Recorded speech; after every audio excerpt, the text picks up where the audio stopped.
Yay! Hello everyone! Welcome to the Transatlantic Call-In Show, the show where you can call in and talk to two real trans people, and you can bring questions about trans people, the question you've always wanted to ask, but you've left it too long and now you think it's too late. Or you could bring an argument and you could explain why it's actually good that trans people don't have human rights. That would be very nice too. We'll actually prioritize your call if you're one of those people who we won't call transphobic because we don't want to offend you.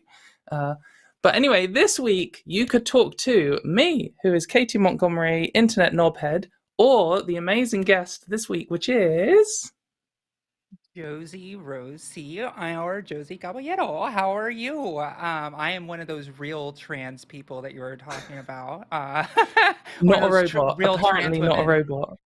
Not a robot. Not this time. I didn't bring in the robot. I came here in person for you.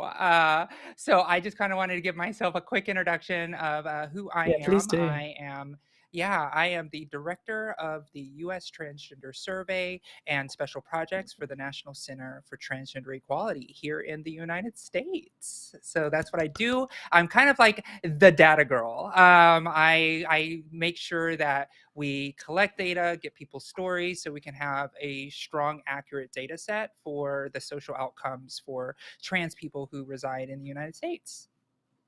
So it's a little bit like the census. Do you have a census in the US? We do have a census. It's actually in our Constitution every 10 years. But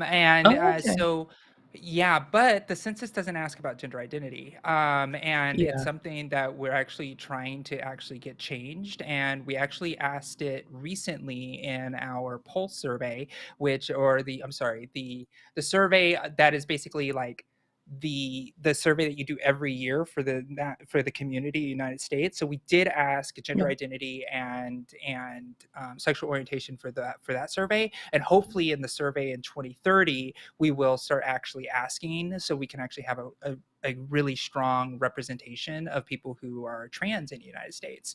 But our survey, a lot of people kind of compare it to a trans survey, because we ask a bunch of questions to trans people that trans people don't normally get to answer about themselves, such as, access to hormones, fertility, access to the family services. What is, the experiences of public accommodations, such as, going to, the airport or riding a bus. Like, what is your experience there? What is your experience of getting IDs? What is your experience with the police? What's your income level? What's your identity as far as how you relate? Do you have one of those sharks from IKEA? Like, that's an important trans question, I think. It's on my list. I don't, but I'm getting. I know, I don't, but I'm getting one because I think I'm a bad trans for not having one. So I think I need to remedy that situation. That's the difference between true trans and transtrender, is whether you have one of them sharks or not. So this week you've got two transtrenders that you can ask questions to, but maybe next week we'll both have one of them. I think it's pronounced like blowhigh. If you say it properly. I'm not even going to attempt it because it's going to come out wrong. Or blahage, or however one says.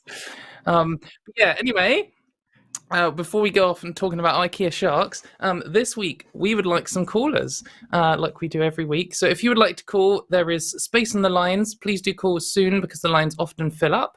You can call the number below, which is just below Josie on the screen there.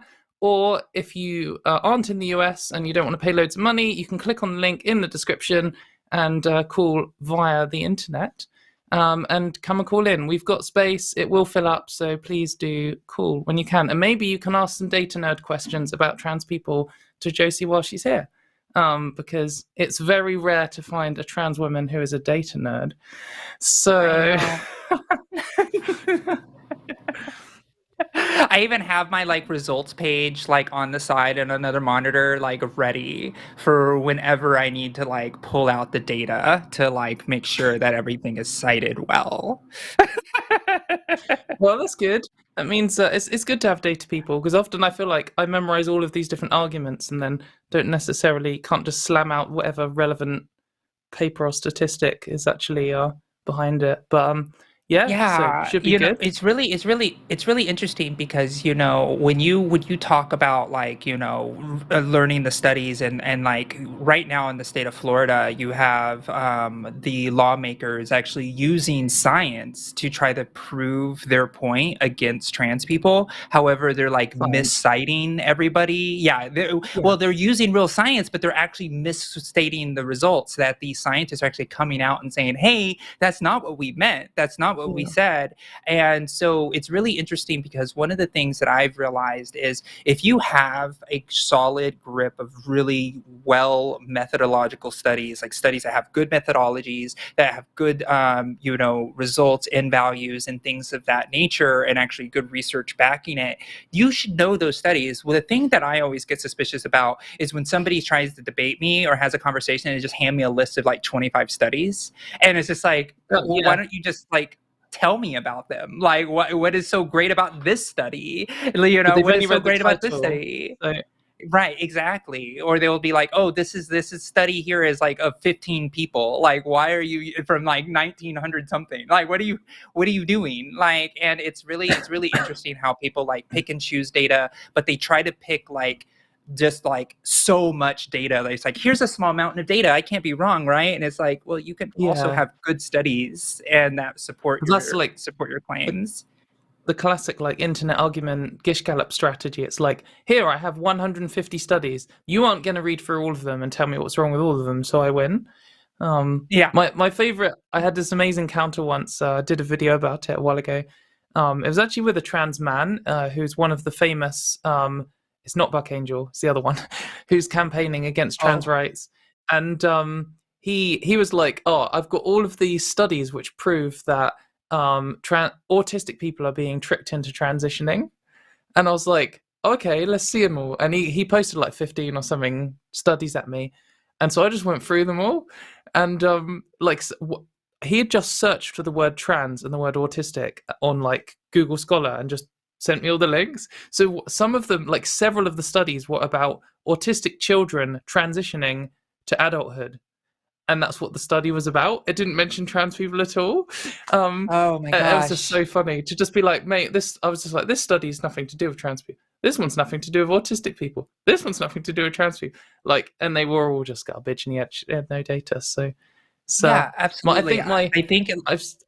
Oh, you got somebody. Go ahead. I was just going to say, one of the pro tips I always give to trans people or allies who are just starting out arguing with gender critical people and anti-trans people is, if anyone sends you a study, just read it, because 99% of the time it will say the exact opposite of what they are trying to claim. Like almost, usually even in the abstract, there'll just be a sentence that says, this is the opposite of what they're claiming. And it's like, oh, good stuff, mate.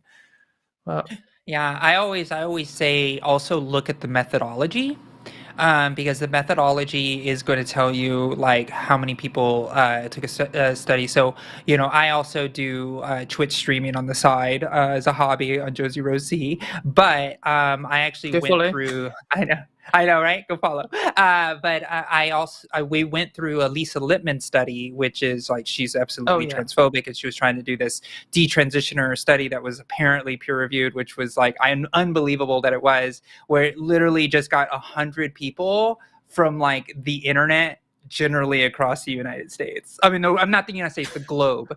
And it was just like, oh, these 100 people identified the entire story of detransitioners. And it was really interesting because we read through it and we saw that it was so poorly done and it was an online study, but we also saw that out of those 100 people that they found, a third of those people still identified as trans, because it was Like, it was like, even the transphobic study still had people who detransitioned but were still trans and identified as trans people, because the way they defined detransition was like, oh, if they were on medicine and then they stopped, and without deciding the fact that maybe this person wasn't medically able. Yeah, it's like, maybe people aren't medically able, right? Maybe they have some condition, but that doesn't mean they're not trans anymore, right? So it was just, you read through these studies and you're just like, oh my gosh, this isn't even close to actual reality. And you don't even have to have like a degree in science to understand,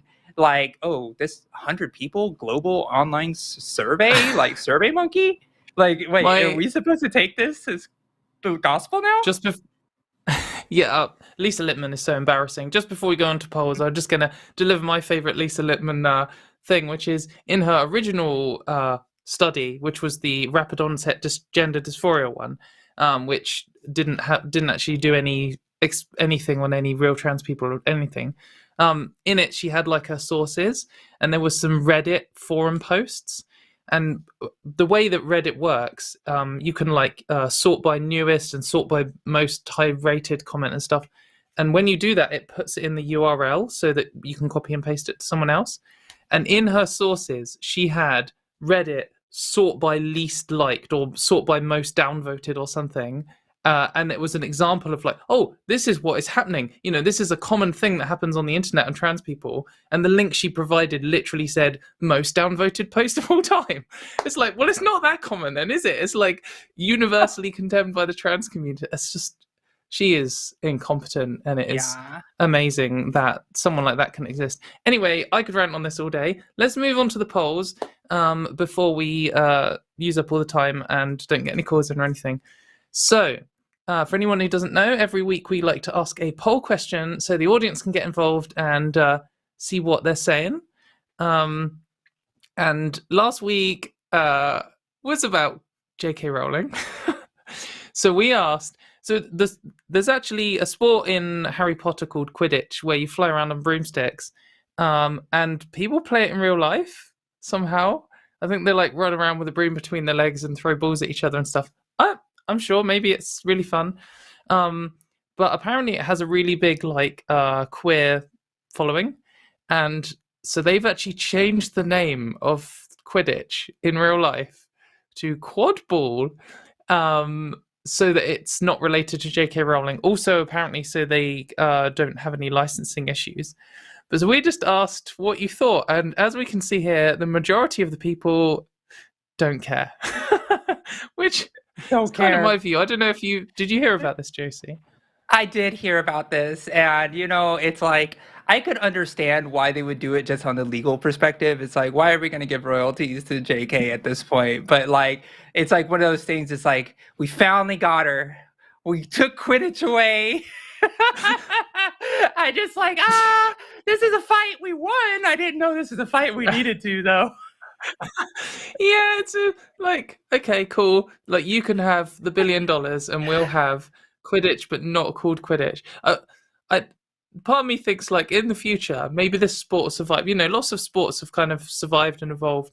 And they'll be looking back and they'll be like, quadball is like the most popular sport in the whole of the United States or something, like has been for the last 200 years. Where did it come from? Well, it actually used to be called Quidditch, and it was named after a fantasy wizard thing, and they changed the name because she was transphobic. Oh, okay. Interesting backstory. Exactly. Yeah. But it will also be known as like one of the most dangerous games because you're like flying at high speeds on like brooms that are like actual mechanical and real if it's a future thing. So it's like, wait, exactly. This was from a children's wizard book? Like, people die in this game.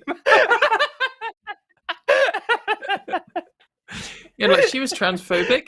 Everyone's trans in the future because the trans agenda succeeded, and all kids are trans from birth. So, yeah. Well, so there you go. If you play quadball, I hope that you're enjoying it with its new name. And shout out to the 8% of people who have managed to remain ignorant of what it is. That's impressive, I think. Yeah, I actually knew a Yale person that actually was on the Yale Quidditch team, and I was just like, "That's what you do at Yale." I got it. Man, yeah, I bet didn't even think. I was like, who's playing this? But I guess there must be university teams. Do you reckon there's Yeah, like an there international are. league? I think there probably is. It would have to be at this point. We'll see. Yeah, Man, we'll have to I check feel that like out. I'm not. If you play it, if people are watching play it, I'm not trying to diss it. I am just. I'm surprised that anyone plays any sport, to be honest. So, It's fair. if you're going to play one, you might as well play one that has explicitly dissed J.K. Rowling. I mean, what other sports have? So it's probably the best one. But yeah, so that was last week's question. Kind of fun, not particularly heavy. This week's question, maybe optimistic. Let's see what it is. Yay! So we're asking this week, does the Kansas turnout for the recent vote suggest people are finally waking up to the attack on bodily autonomy? Yes, definitely. No way. Maybe, I hope. Or I don't know what you're on about. So for anyone who doesn't know what we're on about, Kansas recently had some vote. I'm not actually sure if it was a referendum or it was some kind of the public votes. It wasn't just politicians voting. It was a constitutional amendment to the Kansas Constitution. That's what it was, to basically strip abortion protections that was currently in the Constitution in Kansas, and that's what was voted down. And it wasn't so. Abortion won, so that's great. It's like amazing news. It's amazing for several reasons. One is that it's in Kansas, which isn't necessarily the most progressive state in the USA, which is quite a big deal. Also, it had a really high turnout for this kind of thing. But also, the winning vote won by a huge margin. This wasn't like a Brexit 50-48 kind of job. I don't actually know what the final percentages were, but I gather there was like double digits difference between the two. It was a double digit. So absolutely smashed it. So shout out to everyone in Kansas who mobilized voters. I saw that the sign up for women voters was like higher than it had ever been. So that's good news. And it left me feeling quite optimistic that, I don't know, we're like both in the USA and the UK and in lots of other countries, we're just kind of standing watching this like train wreck happening in slow motion as they take away our rights. They're taking away trans people's rights, they're taking away women's rights, they're talking about taking away gay people's rights and maybe even the right to interracial marriage. Like, surely people are going to stand up and do something. And being there are other groups that have been targeted even before trans people, for example, like the traveler community, but being on one of the sort of more wedge ends of the issue, we kind of been looking at this for years, but I think for a lot of people, they're just suddenly like, whoa, what is going on? My rights are getting rolled back. And I'm hoping this will be the start of or at least stopping the pendulum swinging towards removing human rights, and maybe it's going to start going back the other way. How now women are mobilized as a group. I don't know what you think. How optimistic are you about this? I've been optimistic. So I'm one of the outliers when it comes to the Democrats are actually going to hold the House and the Senate. A lot of people say, the Republicans are going to win. And I've been saying, no, they're not, for a couple of reasons. One is kind of Machiavellian, which is the fact that COVID went through a lot of these states that didn't have COVID or any type of requirements. So you had a large population of conservative older voters that just refused to get vaccinated that unfortunately lost their lives, and my grandmother being one of them. And it was tragic. And you also have the migration of humans moving from very high cost of living areas that moved to more affordable areas because the pandemic changed the way people work, right? So it's like, why pay for your expensive condo in New York City if you could do your work from somewhere else where you were born or something, where it's cheaper. So I think what we're starting to see is that. And one thing that was also really big about this election, and I want to do a deep dive into this soon myself, is there was also a higher turnout of unaffiliated voters than ever before. And one thing in the United States, and this is my decade of political experience, one of the hardest voters to get to the polls is somebody who is not part of a political party and never goes to the polls and just apparently doesn't care about politics. But the fact that those voters came out in the highest margin in their history in that state shows that there is some movement that even organizers weren't even able to get to, because people are just so tired of, like you said, this dehumanizing system. And I'm hoping that this is a proof that the United States is going to be more blue this cycle, because of all these draconic policies that Republicans are trying to push on people. I mean, most people support the access to choice in this country, and it's not as many people who are pro-birth who are, where they're just like forced birth, fourth birth, right? Because they're not pro-life, they're just forced birth, right? That's what. Yeah, right. Like, so there's less of those people than there are people who are actually like know somebody who's got an abortion. So I think it's good news. I've been optimistic, and I'm usually not. I'm usually the person like, oh yeah, the world's gonna burn down. But this time I'm actually like, I think we're in a good place. We could be better. We could have a better Democratic nominee for president in the next cycle. But other than that, I think we're doing a lot better than I think a lot of people hoped. And I think for just before we move on to calls, I think for people who are very politically engaged, and perhaps trans people who are watching this, now is the time to like really build solidarity with like feminists and cis women and other people who are affected by this. In the attack on trans rights, I know it's happened in a slightly different order in the USA, but in the UK, the attack on trans rights kind of was quite isolated on trans people, whereas in the USA it's much more merged together. It's like women and LGBT people. I mean, that is the same. It's the same forces here in the UK, but Americans are completely incapable of subtlety. So when we have it, we have like we have concerns about women and children, and in the USA you're just like, LGBT people are groomers, like women should be in a kitchen. So that means that we are all under attack, and this abortion thing has started raising its head in the UK, and now it's the time to show up to things and say, trans people support women's rights. We're here for bodily autonomy for everyone, and then we build these coalitions and push back against this fascist garbage. Anyway, Absolutely. We have some callers. We need access to healthcare too. But go ahead. Did you know? Fun fact: trans people wish to live. We need we need reproductive care. Believe it or not. But anyway, let's take a call. So this may be. I wonder if this is the Wes that I think it might be. Hello, Wes. You want to talk about whether trans women are a help or a hindrance? Yeah, hi there, Katy. Yes, Hi. I think I might have had a conversation with you some time before. I'm calling through the internet because I'm in London, so hopefully you can hear me quite clearly there. Yeah, we can hear you. Go for it. Basically, I've just joined the show, so I wasn't really expecting to get on so quickly, to be honest with you. So hopefully I've gathered my thoughts, and hopefully it all makes sense to you. But yeah, my main question is that the phrase "trans women are women."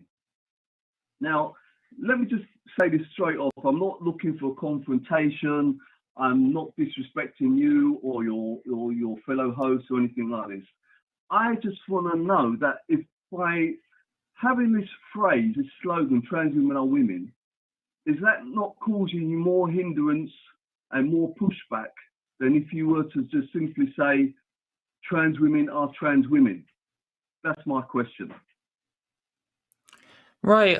I think I hear what you're saying. So I know that some people are just horrified at the idea of trans people having rights at all, and they just push him back regardless. And there are some people who are just going to support trans rights regardless of the messaging. But I do encounter some gender critical people who at least say, oh, well, I support trans people having rights. I just don't like the idea of them being called, I don't like the idea of trans women being put in the same group as cis women. They wouldn't say cis women. They'd say, I don't like the idea of trans women being put in the same group as women. And I was happy before. I was happy when it was just a few quiet transsexuals who just got on with their lives. And now all the angry transgender mob has turned up claiming that men and women are the same. And I hear this message quite a lot. In one sense, I guess if I was talking to an individual, if I met you at the pub, Wes, and I was discussing with you, I would think about the best way to talk to whoever I was talking to, because everyone's reached in a different way. And there are, in that sense, I would consider my messaging quite carefully, and I'd, be ready to answer questions and discuss things through. I wouldn't lie. I wouldn't hide my views or anything like that. But I wouldn't necessarily start with saying, oh, but trans women are women, so therefore get over it. But when you're, I guess, talking to a wider audience, you have to consider the messaging in a different way.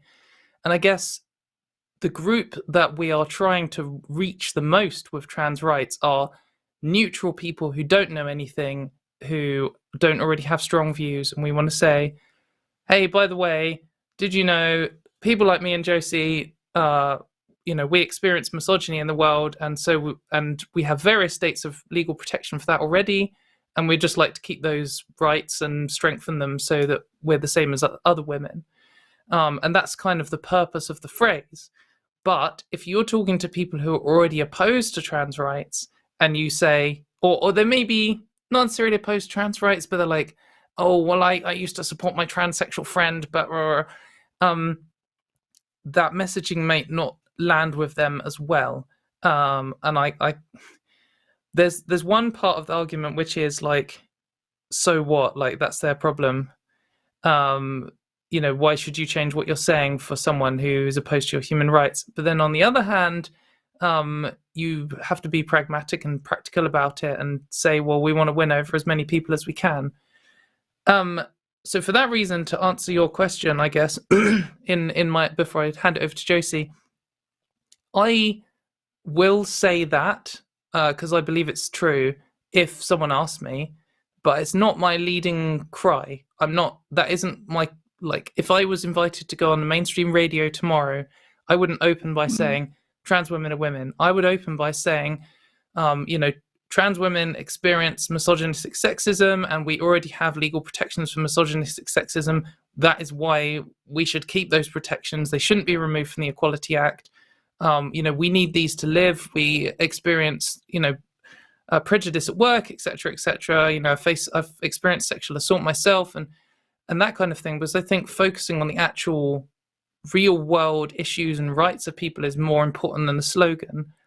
But and also, I don't really care about the philosophical designation. If you don't believe philosophically that I'm a woman, you're wrong. But I just don't really care. What I care about is having human rights, healthcare, and the safety to walk down the street. And if you, if you keep, maybe some of my real life friends don't think I'm a woman. I don't care. They've not told me. They've never let it on. They've never acted any differently. I can't know what's in their minds. But if someone starts telling me it and starts winding me up, then maybe it's different. But anyway, I don't know. What do you think, Josie? Have you heard this before? I have, and that's why I want to ask the caller here, Wes. There you are. Wes. I wanted to ask you why. More specifically, what is the harm that you see with the phrase trans women are women? I want to know, because I want to know what that harm is.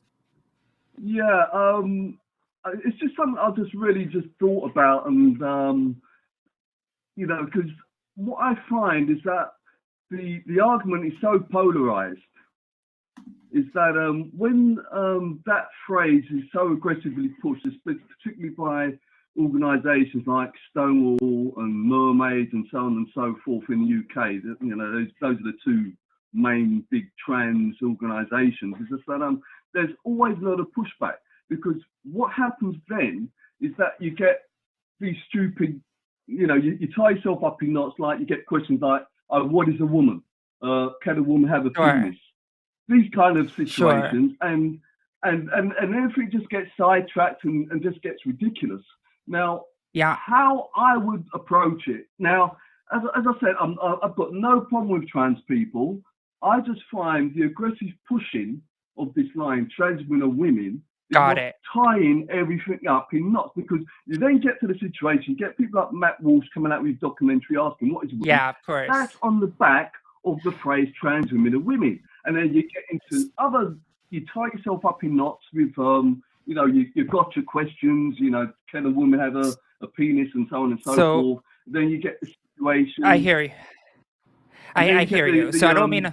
And then you get the sports. Yeah, hang on, Wes. Let get a word in. Yeah, hang on. Yeah, sorry, Wes. I don't mean to interrupt you, but I want to ask you, because I understand what you mean. It's like, why are we giving ammunition to the people who are going to criticize us? And I hate to say it, they're going to criticize us anyway. But I will say this: I have a question for you. What do you think of the phrase "black women are women"? What do I think of that phrase? Yeah. Is that? What do you think? Like, if somebody said black women are women, how would you feel about that? Would you feel like it's the same type of like why are we reducing? Why are we not specifically talking about the color of the skin of that woman, for example? Because back in history, they used to believe that black women weren't women, that they were like a non-gendered type of person, and they used to believe that about black men as well. So there's always this conversation about what about accuracy, right? Because if there was a group of women, I wouldn't say that group of people over there, the black woman, the white woman, the woman with blonde hair, the woman with red hair, the brunette, or would you just say the women, right? Like it's kind of like the way that we use language, right? I think we're talking about something completely different there, because when you're talking about black women and women, that's rooted in racism. But is a trans woman a type of woman? Like a black woman is a type of woman? I wouldn't say a trans woman is a type of woman. I would. That's what I'm saying. That's what the point I'm making. A trans woman is a trans woman. But it's a type of woman, isn't right? A subcategory. A black woman isn't a subcategory of woman. A black woman is a woman. A white woman is a woman. An Indian woman is a woman, etc., etc. That's just a trans woman is a woman. So the point that Josie just made about saying about a group, like I've had situations before, where I've been in a room and there's been men and women in the room and I'm the only trans person, and someone's come in and been like, oh, can all the ladies come this way? You know, because we're on some like hen do and stag do thing or whatever. If they walk into the room and they say that, and if they said, oh, can all the men come this way? And I went with them, they'd be like, what are you doing, love? Like, where are you going? You're meant to go that way. And that's just because it's the like standard expectation of people. And for sure, I could say, you know, if they said, oh, can all the men come this way and all the ladies come this way? I could go, excuse me, just so you know, my chromosomes are probably XY and I'm actually a trans woman. I could do that. But in some situations, that's going to be, some situations would be dangerous. But most situations, everyone's going to be like, oh, okay. Why are you, why? I don't care. Yeah. So that's why, like, when I use like words like woman, it's just a practical usage. I'm using it to just describe the situation in front of me. And as, like I was saying, I'm not so interested in this like philosophical claim about who technically has a woman's soul or whatever. If I could just come back on that, I appreciate what you're saying there, but the fact of the matter is that if you go on obviously the usual social media outlets like your Twitters, etc., you see that all the time, trans women and women, etc., etc. And as I said, that just gets the whole situation tied up in knots, because you then have like the sporting question now. like you've obviously got like I don't want to name any names here, but you're getting sporting bodies now coming out basically saying, okay, we're not allowing anybody over the age of 12, for example, who was who was male at birth, to swim in a female category. So if you're holding to this idea that trans women are women, then why aren't certain women, trans women, why aren't they swimming with the other women? And that's what I'm saying. You just the pushback for that particular point. Hang on, Wes. The pushback for that particular point is that not all cis women, or who you would describe as women, are allowed to race in all of the different sports. Like, there's very famously at the moment, Caster Semenya is a cis woman, so she's not trans, and she is a woman who was born a girl, and she is banned from sports. Now, I personally disagree with that, but in banning her from racing, they're not saying, well, some gender critical people are saying she's not a woman, but the sporting body isn't saying, oh, she's not a woman. They're saying she is a woman with an advantage that we have decided for this sport is unfair. And I don't think being able to race is what makes someone a woman or not. I think, theoretically we could have sporting ruling and we could say we made this decision. It means some trans women can't be in some sports. Okay, that's fine. That doesn't really comment on whether in society they're a woman, whether their legal documents should say they're a woman, whether they, experience society as women do. And that's so that's pushback on that. Just on that other thing you said about getting tangled up, I do agree that on social media often someone will have trans women or women as type of virtue signaling, and I don't mean that in the right-wing knobhead way. Like, people, I support trans rights is an easy way to say it. You could have a trans flag in your banner, you could say trans women are women, whatever, and anti-trans people do the same. They'll have I support J.K. Rowling in their banner, or they'll have the flag colors that gender criticals will use, or whatever. And people do that. Women are biological. Yeah, they'll do. Yeah, or they've got so many. They do it to show a member of a tribe, and I don't do that, and I don't mind if people do. It means people judge you much quicker, which is why I don't do it. I agree that this kind of tribal stuff is tedious. Yeah, as I say, I just see that all the time, and it's just not getting, it's just not advancing the argument forward, because we just keep sticking rigidly to this trans women or women line. Well, I actually think it's the opposite. So if we can acknowledge that trans women are a category of women, then what we can do is then think about how are we going to make sure that trans women have access to sports as well as cis women having that same fair access, right? Because we have studies, we show hormone requirements and things of that nature. It's been studied and shown. The issue is not necessarily, I think the issue is trans women are some other type of woman, but we are still a type of woman, right? Like a blonde woman is a different type of woman than a brunette woman, for example, right? The difference is that you're basically saying, I'll tell you what, this is how I see things. If you said trans women are trans women, well, not literally women, which most people will probably agree with me on that, we'd probably have a resolution. But what you have is people actually saying trans women are literally the same as your mother, and most people are not going to accept that. Some people's mothers are trans women.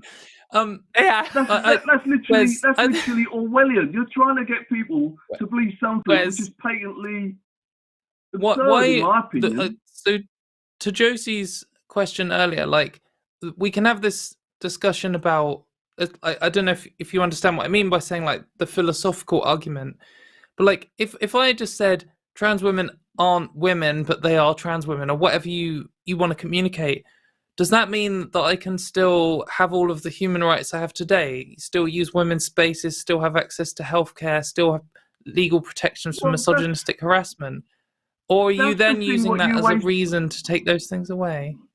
Because that's the point in Not me at saying all. this. Not at all. This is the thing where you always talk about, oh, they're taking.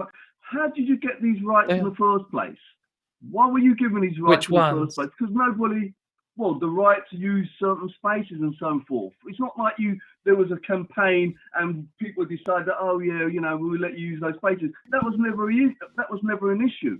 Yeah, because we just walked into the spaces because we've been women and we just go into the space. Like there wasn't a need to be a campaign to go to use the bathroom. You know what I mean? Like just because, there isn't like a sustained campaign to say, oh, this woman needs to go into this woman's space, right? Regardless if they're trans or not. Decade-long argument about it. Yeah, but we've been having this for a long time. Yeah, I know that. But what I'm saying is that right now, the what's the word I'm looking for? To be regarded as trans, that the bar has been lowered to such a level that you could be a cross-dresser and say you're trans. You're a trans woman, and everyone's going to accept you as a literal woman, which I think is a nonsense. You can't expect people are just going to accept that. When we so the position or the way that I try and explain this to people is this is ignoring the gender critical nonsense, but all of this stuff that we're discussing, it isn't binaries. There's not only man and woman. Sex isn't binary. There's this big range, and most people fall at one end or the other. That's obviously true. And people, when you transition, you move across some way. Now, some people only move a little part of the way, and it's not just one-dimensional, and trying to describe it as like a sliding scale is kind of nonsense. But people move some of the way in perception and medical transition, social transition, and all these other things. And for someone like me, there was a time when I considered myself a man, and everyone who interacted with me considered me a man. And now there's a time when I consider myself a woman, and everyone who interacts with me considers me a woman. But at some point, that changed over. And at some point, there was a time when everyone read me as a trans woman. And there was some point where probably a lot of people thought that I was just like a man in a dress or whatever. And the point is that if I want to start using the right spaces and having the legal protections and all of this kind of stuff that apply to me, who is making the decision? Who knows best when I need those things? Like, I didn't need them the day that I first came out to myself because I hadn't started transitioning or whatever, but I need them now. And my point is, the whole point of me having these words and describing a tool is me saying, well, I know best. I mean, no one else knows when I first started experiencing misogynistic harassment reliably, or even at all. And if we did have some kind of process where someone else decides, what the hell are the criteria? Like, there's just no other sensible way of doing this at all. And there's only really three options. There's one, some legal process. One is have some board of men judge how attractive I am, and then there's the third one is I know best. And that's why when I say, well, I describe myself as a woman because that's the most sensible description, and I would ask everyone else in transition to describe themselves. I mean, sorry, Josie, go ahead. Yeah. And I was just thinking, like, how clumsy the world would be. Let me just make this: how clumsy the world would be if we always had to like say, okay, women, trans women, men, trans men, non-binary people, and we just always had to just always say that all the time. Could you imagine how clumsy that would be? It's like, oh yeah, all these women, trans women over here, and then women over there just stand a little bit slight from each other, and then you men over here, and then trans men over here. It's like I think it would be more clumsy to society to create like 5 new genders that everybody has to learn, right? It's just like all of a sudden it's like you have. Can I just come back a moment on that? It's just that I've called in just quickly, and I'm just trying to speak to you in good faith, and I think is this person? I got cookies there.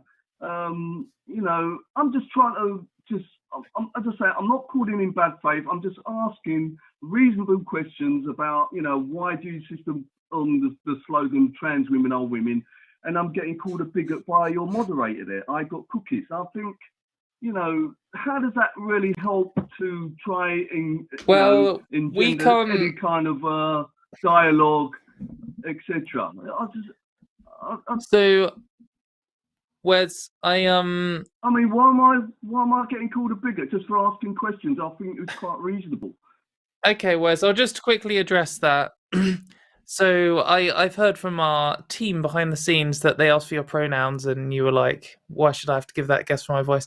Anyway, that might be why they said, but the point I was going to make was that the reality is that if you don't think trans women are women, some people are going to think you're a bigot. I mean, there's nothing anyone can do about that. I could say on this show, I could say to everyone watching, no one calls someone a bigot just because they don't think trans women are women. And people will be like, well, Katie's an idiot.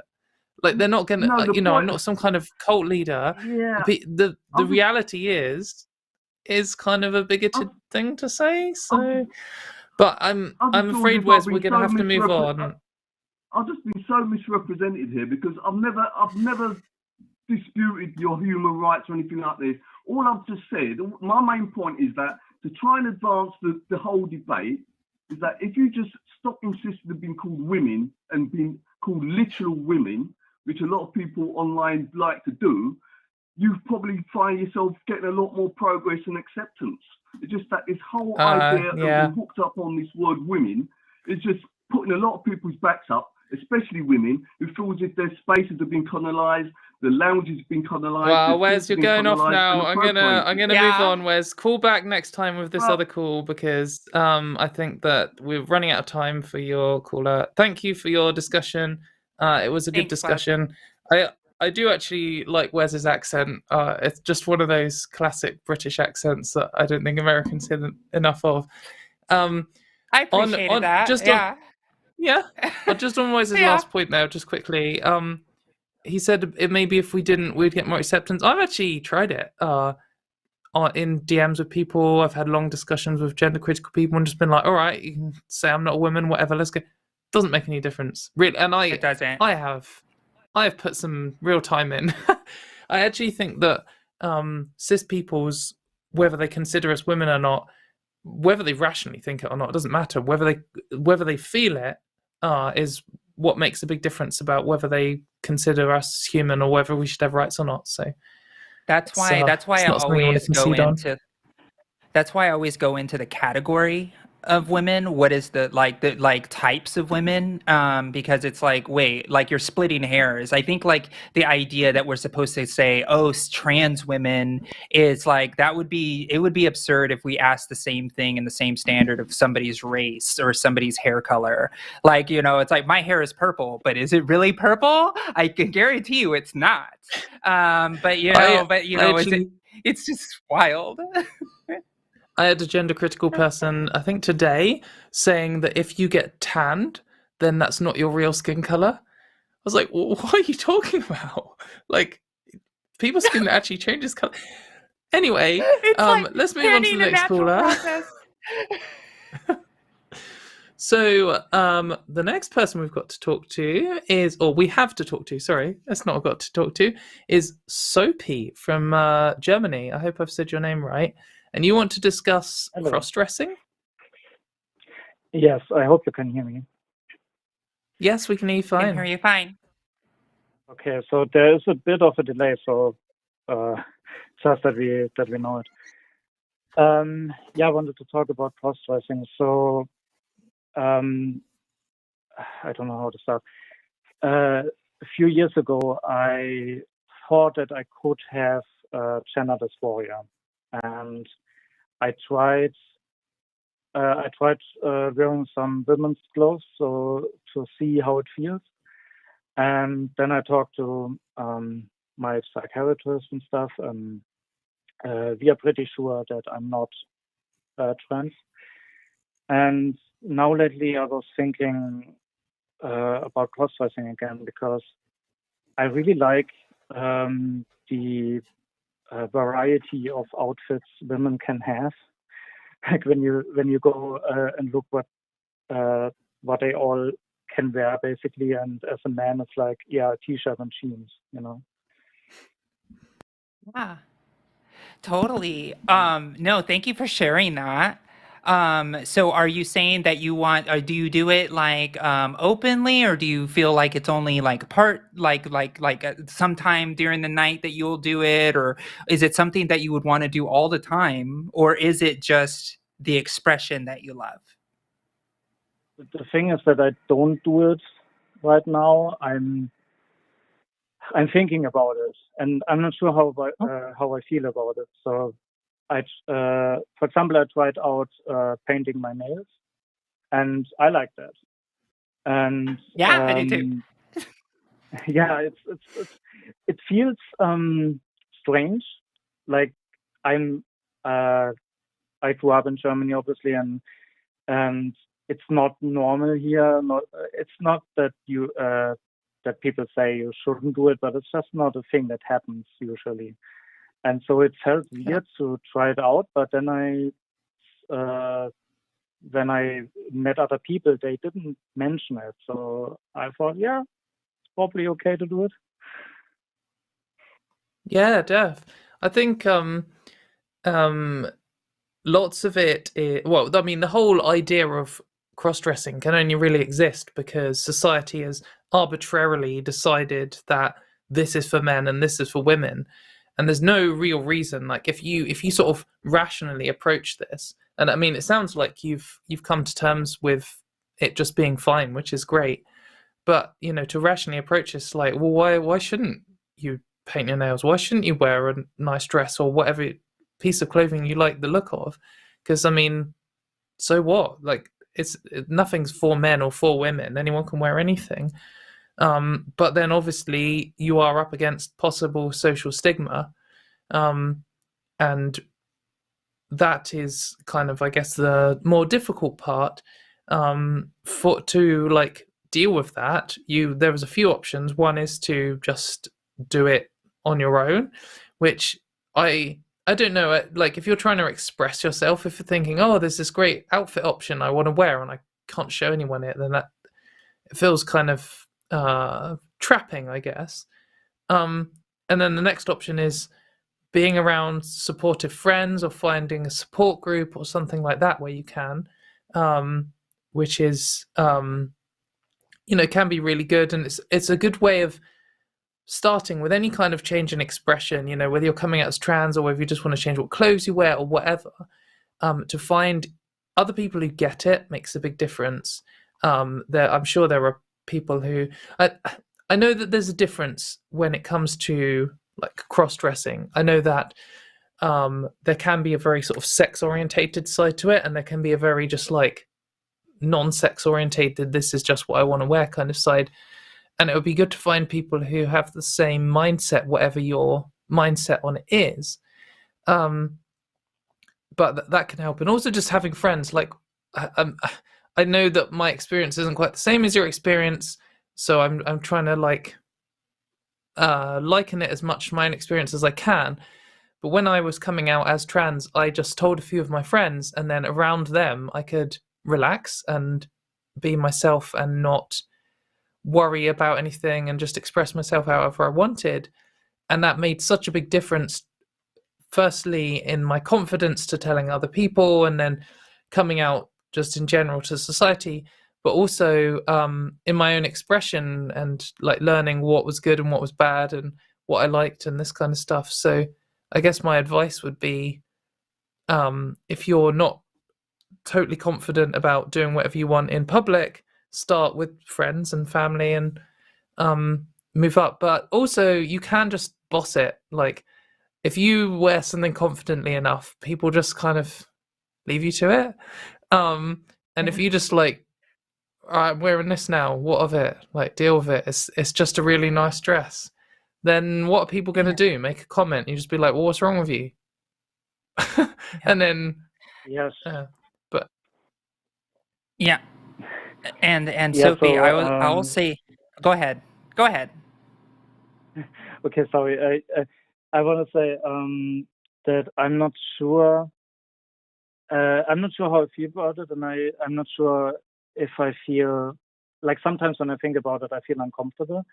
But I'm not sure if it's like because of me, or because others might, or because it's not socially acceptable, or not as acceptable as other things. I'm not sure where this uncomfortableness comes from. With I would sorry, like. go on, Josie. Oh, can I go? Could I jump No, you in? go. Yeah, Sorry. Sophie, I feel a little bit of kinship with you. I was born and raised in the state of Texas. I also joined the United States Navy, and this was all pre-transition. And it was really hard to get over the internalized transphobia and homophobia that I had in my own person, because even the idea of me like dressing up as a woman gave me this sense of dread and disgust because it was given to me by society. And it's so hard. And I will tell you, one of the things that really helped me is exactly what was said before, which is finding the network of friends or support groups that are going to be able to accept you for who you are and let you explore in the way that you want to explore. I still remember the thing that I did for myself for the first time as like myself, Josie, and that was shaving my legs. I shaved my legs and I felt like I was glowing. I took photographs of like me sitting on the bed with my legs shaved, and it was this euphoric moment of like, this is right. This feels right. This is what I want in my life. And being able to sit there in that space without the judgment that I was always putting on myself, it allowed me to go further and say, you know what? I like this dress. I want to grow my hair out. I am Josie. And I wanted to tell my friends that use she, her pronouns. And sometimes it's that. And I think it's important for you to have that exploration period, because it's completely valid to feel a little bit of internal like ick because of the way that you were brought up. I had it, and I had to drop it and drop the internal fear that I had that was given to me by my environment. And so I feel for you. I do. And just remember that with transition, if you're a trans person or you're considering medical transition, there's some big decisions, because medical transition, it changes your body and it can be permanent stuff. When you've got clothes and nail polish and shaving your legs and changing your haircut and stuff, you can just do that. Like if you're like, oh, I don't know what I feel about this, wear a dress, like, or whatever, change your hair or something. You just go out and do it, and force yourself to do it for like a whole week or something, 5 times in 1 month or something, and then just stop and review it. You might be like, actually, that wasn't for me. That was rubbish. I never want to do that again. That's great. Like, so what? Good for you. Then that's progress. That's a good thing, because then you found out. So, like, in terms of wearing what you want, just fight through it. Wear something and then take a photo and then look back in 6 weeks and be like, nah, that wasn't the best outfit. Yeah, and it's never too late. Yes, mate. Yeah. It's never too late. I transitioned at 34. Mate, no way you're older than me. What the fuck? So yeah, I am. I'm an old lady. I'm 36. Mate. Sorry, Sophie, we're just having a revelation on the stream there. How are you feeling to that advice? Yeah, so I think that's great advice. I will definitely try it. One thing that I was thinking about, because I think some clothes are not, I wouldn't say you could wear everything as a man, because like some clothes are made to show the female's breasts, for example, like or amplifies them. Or like wearing a corset is not what I would say a man should do. I know it sounds probably bad, but you can do either though. Like in a way, men have more options, because you could wear something revealing, and then if people see your nipples, then all right, no problem. That's true. But it's like Sophie, you should ask yourself, right? Like, is those feminine features of like wanting those secondary sex characteristics something that is holding you back from trying those things? Do you wish you had those things so you could express yourself in that way? Because those are questions you should ask, right? Like, do I not wear this dress because I feel like I'm not going to look pretty in it, but you want to look pretty in it? Those are questions that you should be asking yourself, right? And I think you would look pretty in any dress. Don't get it twisted. But I just wanted to say that as well, is like, the question of would I look good as a man in this? I mean, I've seen drag queens that just fill the room with their beauty and poise, and so there really isn't a way of being a man should be, because I know many cis men drag queens that rock the house with their beauty when they go out at night, and they're not trans, right? They only go and they perform and they do their thing looking hot the whole time, and then they go back home and take off the costume and then go right back to being a man every day, right? There's so many ways that are valid of being. I respect it a lot. For me, it's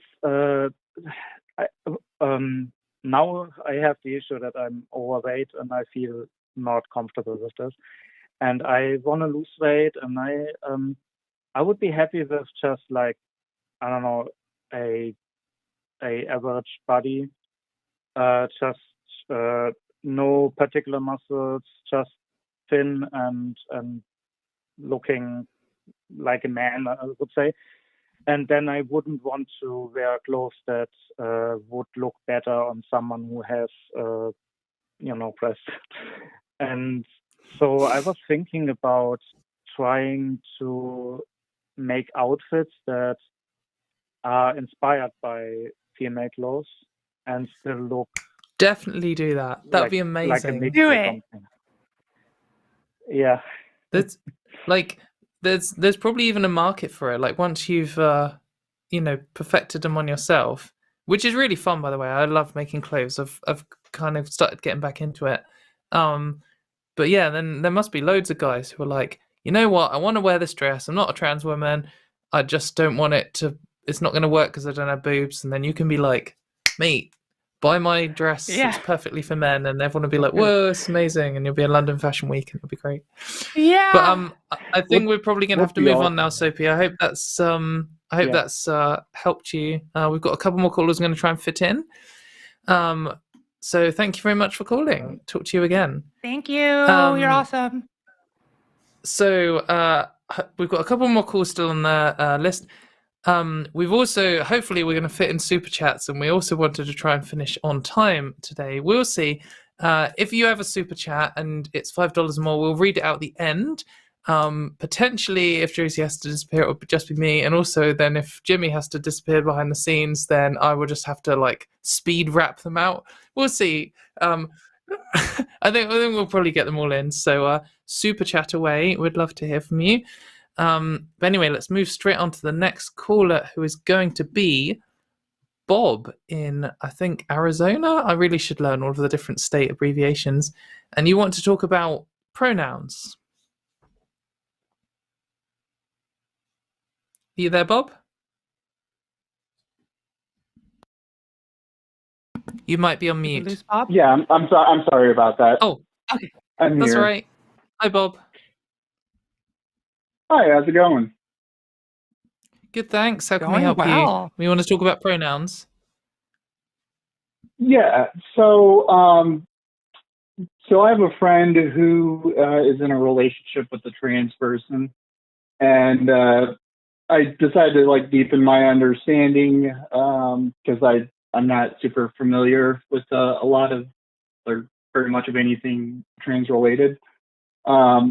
So I've watched a bunch of videos. I watched Forrest Valkai's video about gender, which was excellent. I highly recommend that for anyone who hasn't seen that.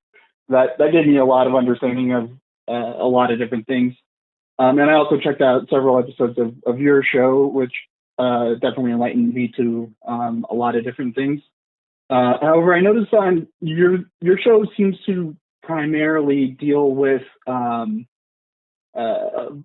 gender being binary, and more with people who switch from one gender to another, or identify as the other sex and decide to switch and that kind of thing.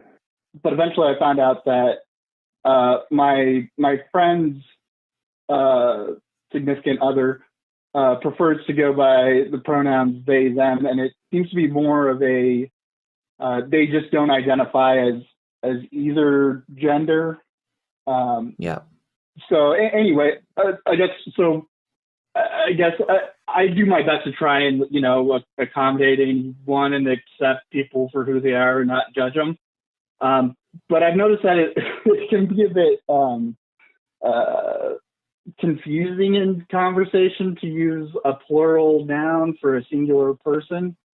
And the other thing is I always feel like I'm like walking on thin ice or eggshells whenever I'm just having a discussion about, my friend's significant other. So I was just kind of curious as to your guys' view on that. Yeah, do you want to go ahead, Josie? Yeah, I do.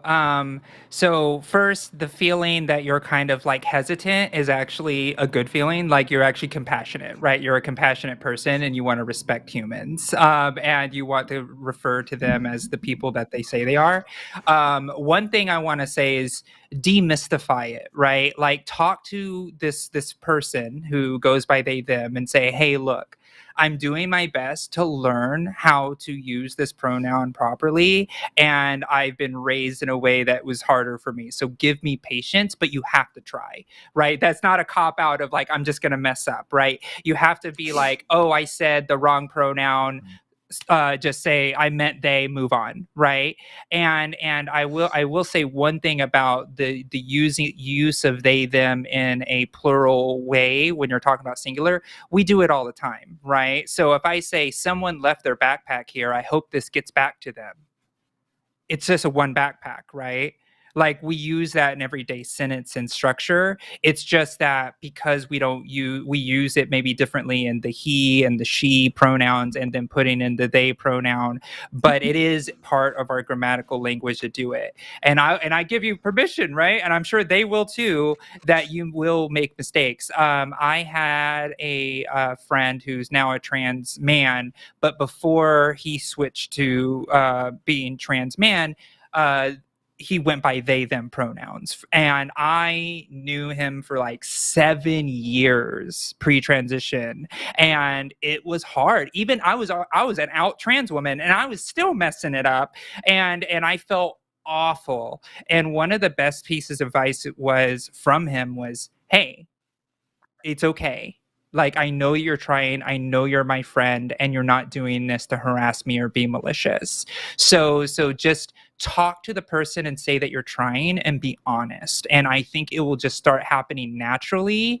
And now I when I meet somebody with gender neutral pronouns, and I'm just like, yeah, absolutely. It just really just comes easy to me. But that was because I worked at it. I used to speak Spanish first language. So that was another nightmare of knowing English as a second language and then throwing in the they, them pronouns. It was difficult at first, but then I got it and now it's fine. So give yourself grace, give yourself patience, and just let the person know that you're struggling, but you're trying. And I think that's what matters. Yeah, definitely. And I think like Josie was just saying, it is something you can practice. I mean, it's with any kind of language thing. You could say this is like a new language construct, or you're like repurposing another one, or however you want to see it. It is just like learning a language thing, and it's kind of a small one. It's not like learning a whole new language or anything. And then once you have practiced it, it will just become normal, and it won't be a stressful thing at all.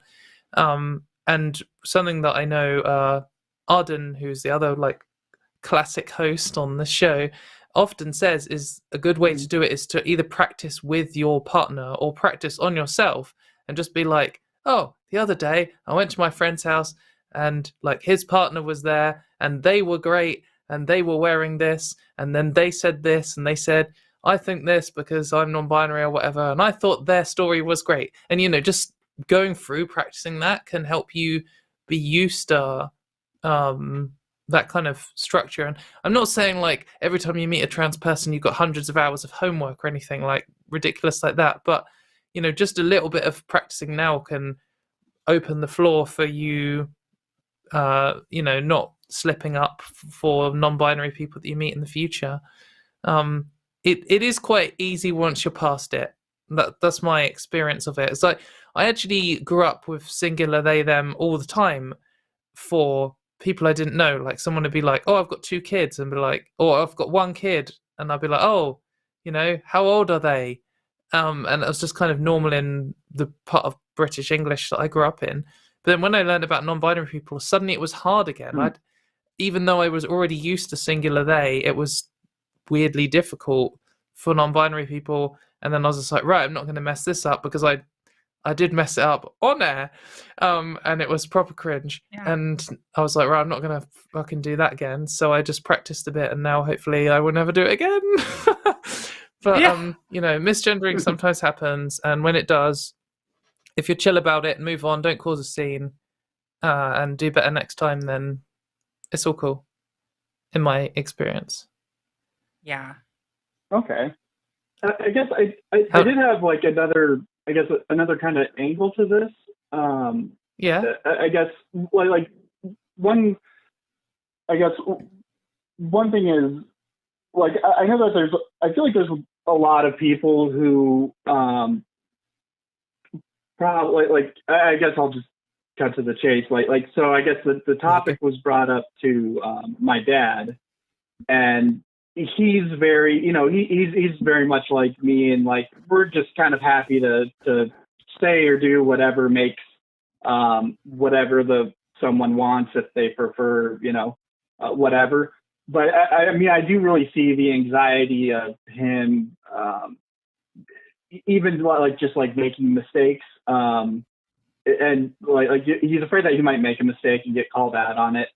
And that kind of can turn into like a staunch, defensive, angry stance.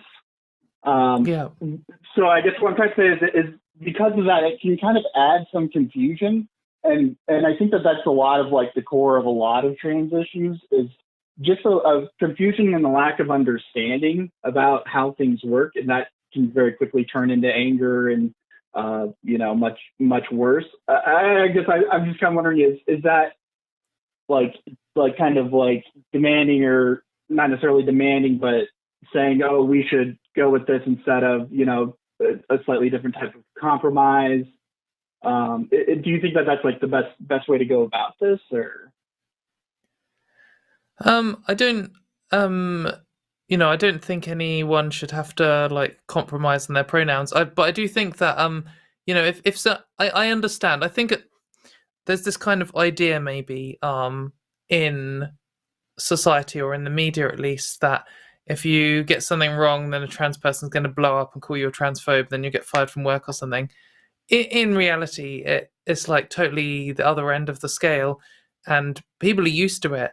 And I'm less used to it now, but at the early stage of my transition, people just got it wrong all the time, and it was tedious. But I'd just be like, she, her, like just correct them every time. They'd be like, oh, I'm so sorry, and then they carry on, and it was fine. And I think that once you know, if you've never interacted with a trans person before, and you're worried how it's going to go, and you're like, oh, it's so annoying. Why do I have to learn a new fit? Oh, just fuck off. And then you meet one, and then you talk to them, and they're just like normal, and then they just correct you politely, and then you're just like, oh, it's actually not a big deal. That kind of whole fear and anxiety around it can just break down instantly. And I've had a lot of experiences with people who are nervous or skeptical or anxious about talking to a trans person, and you can feel it, the tension in talking to them, and then literally within sometimes seconds or minutes it just goes completely when they realize that you're just another person.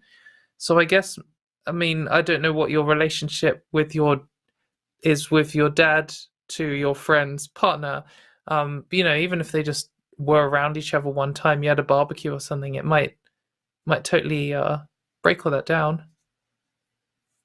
Okay. Yeah. I actually haven't even met met them. I've asked. I'd love to meet that person and just have a conversation. But they live in a different area at the moment. I agree that. Sorry, go ahead. Go on, Josie. Yeah, I think that what you're doing is really awesome and compassionate of you to be able to say, hey, I know somebody and I don't want to offend them. And I think that's really admirable of you. And I really appreciate that, because a lot of people don't do that. That's why a lot of people say normalize not assuming people's pronouns, right? Like when I was early in transition, it was the same thing. It's like she, her, Josie, like, you know what I mean? Like it's like that's what it is at first. But it is that demystification of, it's okay if you get it wrong, it's fine. But I really liked it when people came up to me and like, what are your pronouns? And I'm like, oh, it's actually she, her. Thank you for asking, right? Because sometimes that's really nice that's normalized. And I do that for cis people sometimes. I'm just like, oh, what are your pronouns? And they're like, oh, he, him. And I'm like, oh, okay, cool. And, and I just immediately start using it, like, and it's just like, because I've made it so part of like who I am as a person, and it just takes time. And, you seem like you really are trying to do this and be respectful. And I think that if you say this, when you meet this person and you say, hey, when you talk to them and you're like, hey, I just want to let you know, you're the first trans person I've ever met. I really want to make sure that I get this right. Please forgive me if I make it wrong. If I do something wrong, it's not on purpose. And they will probably give you a hug, right? Because most non-binary people don't even get that, right? So especially so if you're like, I actually called into a show and talked with some trans people beforehand to understand and watch some video. Like when I came out to my brothers, and maybe both of them, I can't remember, one of them at least, was like, oh, I've been reading about trans people. And I was like, that's such a big deal. Like, I was like, wow, that's incredible that you, I mean, obviously they love me, but, just to be reminded that someone cares about you enough. Some of my friends too were like, oh, I've just been researching about trans people. And I'm like, wow, that means I don't have to answer quite so many questions. Like, it's it's a really good sign. That's more important than, I'm not saying calling into our show is more important than getting things right, but the fact that you care is the most important bit, and that will come across. And you can tell your dad that too. People can sense people are trying, and that's the important thing. But anyway, we're gonna try and fit in one more caller, Bob. So we're gonna say bye. Thank you for calling in, and please do call back and let us know how it goes when you have that barbecue. I hope it's thanks, good. Bob. All right. Bye. So let's quickly move on. We're going to have a question for Josie from Alexandria in Illinois, I think, who wants to ask about the transnational survey. Yeah, absolutely. Hey, what's the question? Oh, yes. Hi, how are you? Yeah. I'm doing good. How are you both? Great, thanks. It's fantastic. Hell yeah. So yeah, I was just wondering when's the survey going to come out, because I signed up for it pretty much right away. It's been about a year or so since I started HRT. Yeah. So obviously I'm getting on everything. And it was like the end of the summer. I'm like, it's getting towards the end of the summer now. That's true. You caught me. So we have been putting a lot of effort into this survey. In fact, I'll explain why it took a little longer than we first anticipated, because we added reproductive questions to the survey, as well as added a lot of sports and athletics questions. Yeah, right. We had to ask those questions, and we also dropped the age of the survey down from 16 to 16 from 18 originally as well. So we're actually going to get more data when it comes to like the actual impacts of like these bills in regards to like their health, right? When it comes to like these bills are specifically focusing on targets on children. So we definitely wanted to get some minors into the survey that could actually like tell us their experiences. But I will say that it will be coming out next month. So it's I will say that Still technically it's summer. gonna be a few. few days after summer.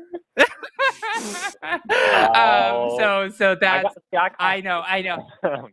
I know, but I really appreciate you actually taking the pledge, and I will explain to everybody what Alexandria is talking about. She took the U.S. Trans Survey pledge, which is at ustranssurvey.org, where you actually pledge to say you're going to take the survey when it's out. That way we can actually contact you when the survey goes live, so you can actually have access to the survey, because the survey window is small. So if you are residing in the United States or its territories, please sign up to take the survey at ustranssurvey.org. But Alexandria, I wish I had better. I know, right? Mods. Alexandria, I wish I had a better answer for you, but you are getting top secret information right now. Not many. I haven't really. I just wrote that timeline literally a week and a half ago, so you're getting like the special secret tea right now that we are going to be launching exclusive for the Transatlantic Call-In Show. Exclusive. So look out for it next month, and make sure you take it right away, and make sure you get everybody that you know that is trans, non-binary, gender non-conforming to take it as well. They don't have to be out to take the survey. So like if you're not sure you're trans, still take the survey, because we also make sure that we get people who don't have the privilege of actually presenting as trans. So we don't want to be limiting as well. So yeah, do you have any other questions about the survey? No, hell yeah! Just thank you for your work, girl. Yeah, thank you for calling. I really appreciate it. Yeah, you too. Oh, amazing! Thanks, Alexandria. Perhaps you can call back in a month and tell us how good you think it was. But yeah, that was a nice little quick call to finish off. I feel like we should have one of these in the UK. I mean, I know that some of the LGBT charities do ask specific questions and stuff, but I don't know if we have like a similar like census style one, but with loads of trans-specific questions. Maybe I'm wrong. If we do, then someone from the UK let me know, and I'll start pushing it on Twitter and stuff. But like we had our UK census, and it was a bit of a disaster. So I'm glad that you're doing. It's tough. Good stuff. Yeah, the international stuff, because now that I've been working and we're coming close to we're at the eve of the launch for the survey, I do talk to other people internationally, from people from Canada, India, and other places as well, that really are interested in like how we do the methodology. Because one of the things that's really, really important here is when you're trying to survey a protected class of people, like a class of people that are kind of underground, right? Like we don't go out and say, hey, we're trans all over the place, right? But yet we're able to get, trans people in every country. Every state and U.S. territory, is because we were able to get connected with a lot of those community networks that actually exist in the United States already, with the smaller orgs all the way moving up to, because it would be impossible for like one organization to like do one survey across all lines, across every demographic. So we have to get, if we want to get the priority population of people living with HIV/AIDS to take the survey, we have to go to health centers and trans health clinics to actually build trust with those organizations for us to say, hey, we're actually a legitimate study. Trans people, it's by trans people for trans people, and it's community led. Right. But that takes a lot of time to be able to say, hey, we're trustworthy here. We're not going to use your data for bad, because at the very beginning of this call, we were talking about bad data, right? Data that is used to harm us. And so it is wise for a trans person to be skeptical of, what is this SurveyMonkey study that I'm doing? Right now, we don't use SurveyMonkey. We actually use like a big platform, but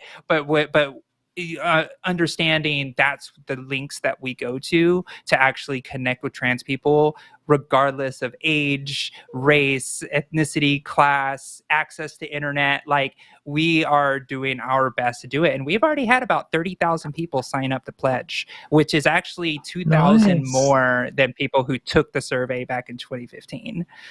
So yeah, we're crushing it. That's exciting. We're representing. But you still take it, though. If you haven't pledged, do it now. Go pledge. Get ready to take the survey before the end of summer. a few days after the end of summer. Right after the end of summer. Okay. Yeah. Well, in the UK, get summer's cozy. over already, so that's true. And I will say this too: get cozy. The survey takes about 60 minutes to take. Because it asks so many questions, and there's just no way we were able to take out these questions. Like, how are we going to take out an abortion access question? How are we going to take out, an access to family adoption question, or even a question like, what was your experience going through the TSA? Like all of those questions are so important. Like, so we understand, and that's why we kind of say it's kind of like a trans census, right? Like, this is our opportunity to answer the questions that the researchers need to know, and the lawmakers need to know, and the educators need to know to be able to fight for our rights. So it's really, really critical, and it's probably, I feel like it's my magna opus of my life. Is like, once I have this survey out, I feel like it's just going to be so helpful for a decade, until we do it again. That'd be amazing. Yeah, no, I think, and it will be helpful internationally, because we get these things like, 0.6% of people in the population are trans statistics, which generally apply across all countries. And, that is helpful for other countries, because we've just had the Canadian census results, and that's like the most accurate one we have globally at the moment. So yeah, it's pretty good. Right. So we're just going to do super chats. We'll get them all in. Josie, do you have time to do super chats, or do you need to display? I do. You're welcome to. I know. I'm good. We'll do super chats. Now. Let's get through these. And just before we go on, just a reminder: if you would like to send in $5 or more, we will read out your super chat, and we'd love to hear from you.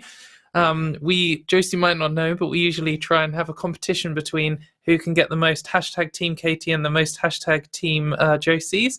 So Josie's obviously going to lose to the mighty Katy, but she's not had any points before, so maybe some sympathy votes. Come on, chat! Don't let me down. And you said about going through the TSA, which is like, just before we'll read out this gay agenda thing in a second. You're saying about going through the TSA.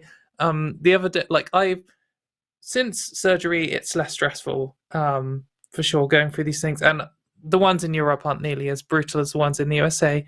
But I went to a festival the other day, and I was like, oh yeah, I get to wear my nice festival headband and stuff. And it was a metal festival. So I wore this like spiky goth headband with actual like nails on thing. And I was walking through, and they're like, can you take that? Like, the airport security were like, is that metal? And I was like, I don't know. I don't think so. Like, they were really sharp spikes. You could have definitely had someone's eye out with them. But they were like, they look fine. Are you going to a festival? Is it nice? I was like, oh. So they just let me go through with this, like, basically just like nails on my head. Yeah. That's anyway, awesome. Nothing to do with trans people. Let's go. So would you like to read out the first one?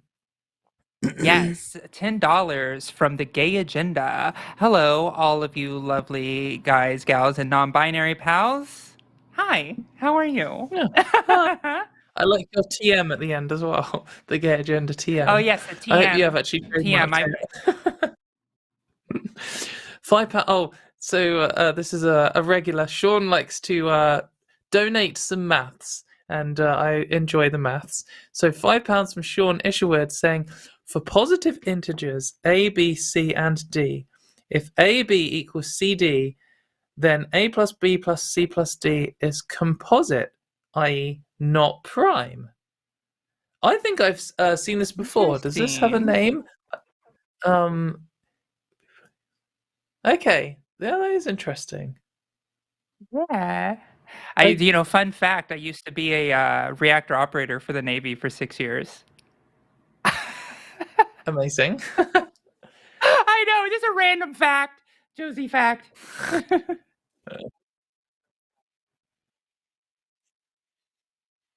Oh yeah, someone needs to ask. Well, I'm not going to ask Josie about her stance on slime.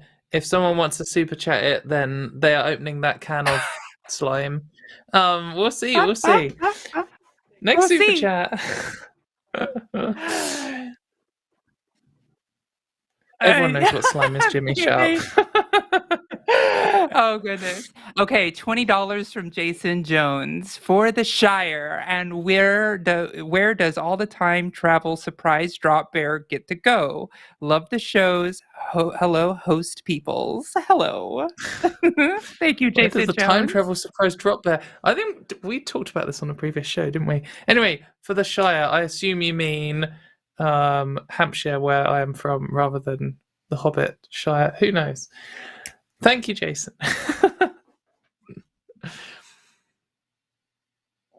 Next. €20 from Donuts. Hoi buddies, I'm missing too many shows to my liking. I got my new ID card. Oh wow, congratulations. Donuts has been updating us on their transitions. That's so really exciting. I love you, Fergles. Yay. And then lots of emojis, including foxes and donuts. Thank you very much. And I'm glad you're making progress. It's tedious as fuck, but exciting at the same time. Big deal, that name. Death. 10 pounds from John. Euros. I'm gonna miss. Yeah, 10 euros. Sorry, I apologize. Wrong symbol. My American is showing. Please forgive me. And formerly Mythos Bluefish, Team Katy this week, heading to my first metal festival post starting transition, and she gave me lots of advice. Oh, that's amazing! Congratulations. Yeah, that's wicked. So my pro cool. tip is don't wear a metal spiky headband through security if you're flying anywhere. But yeah, I also wanted to take. I've got a bullet belt, and I was like, oh, can I take this on the plane? No, it wasn't worth the risk. $5 Canadian from Unsapien 2009. Thank you. That's kind. Thank you. 2009 was a good year for metal albums.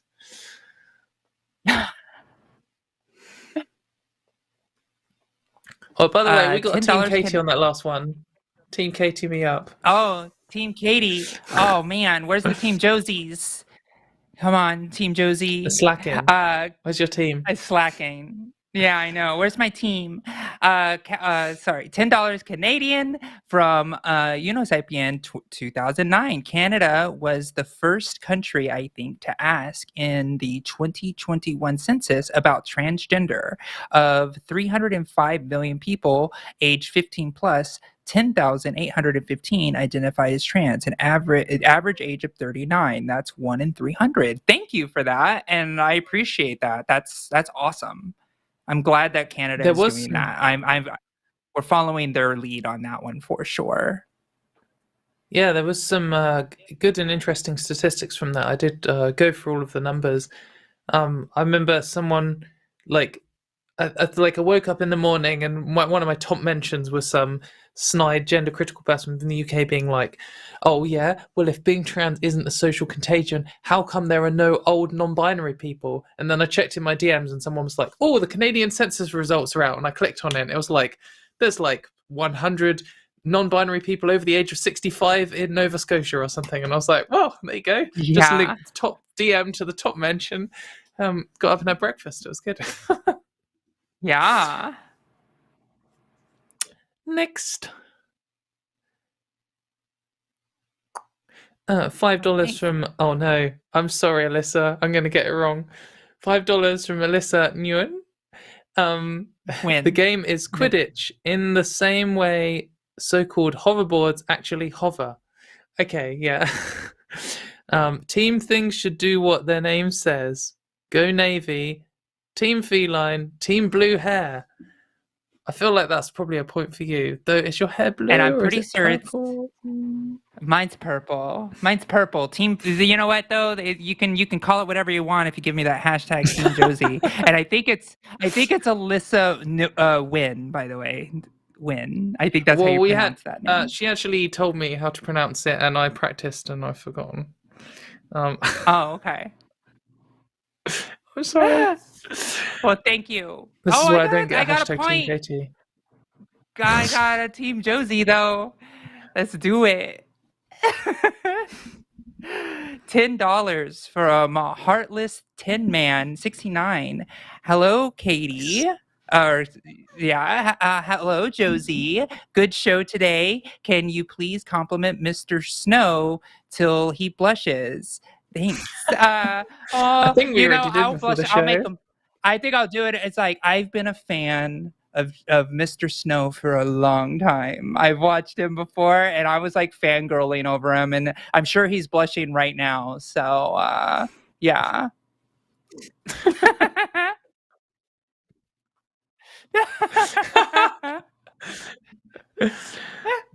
We just got a sneaky behind the scenes there. Yeah. That's We're just true. laughing. Mr. Snow is talking into our Jimmy's- ear.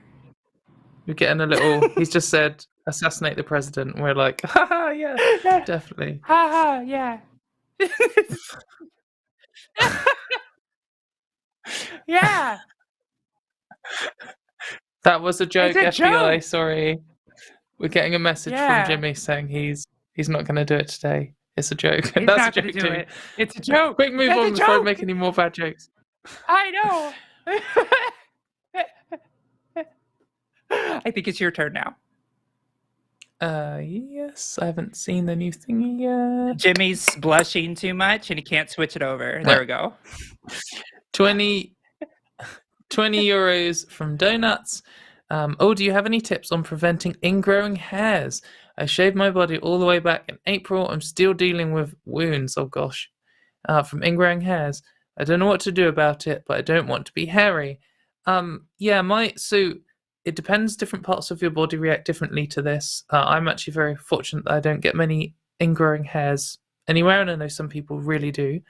But what I found helped when I wanted like a very close shave on my face was to use conditioner and to like let it soak, and then to shave first with the grain of the hair, so like in the direction that it's growing in, and then go back and do it the other direction, and that seemed to work quite well.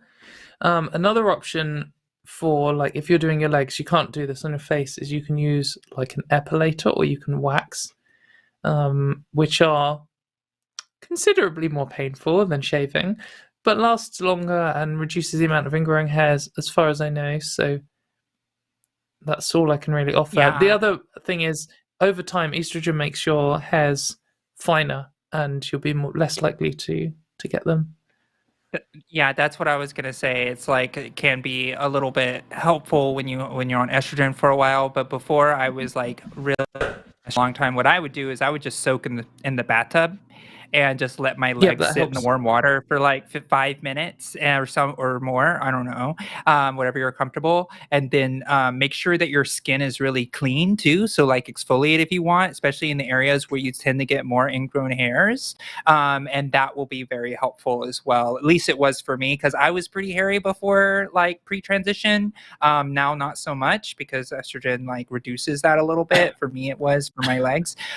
So it's a little bit of a patience game, but I definitely understand the feeling of just wanting to pluck the hairs off of your body. Like, yeah, I totally get it. So patience and just understanding to soak your legs, soak the skin with water and conditioner.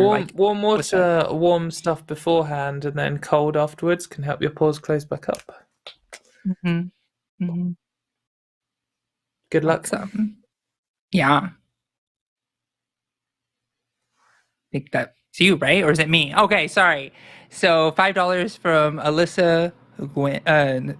Now you made me think I'm saying it wrong, but it's Win, I'm pretty sure. VA Long Beach used to have a transgender support group that met in a room with signs saying transitioning vets and arrow transitioning to civilian life. Interesting. I'm a veteran, and I'm actually transitioning through the VA, and I've done a lot of work with the VA and trying to make it more inclusive in a lot of ways.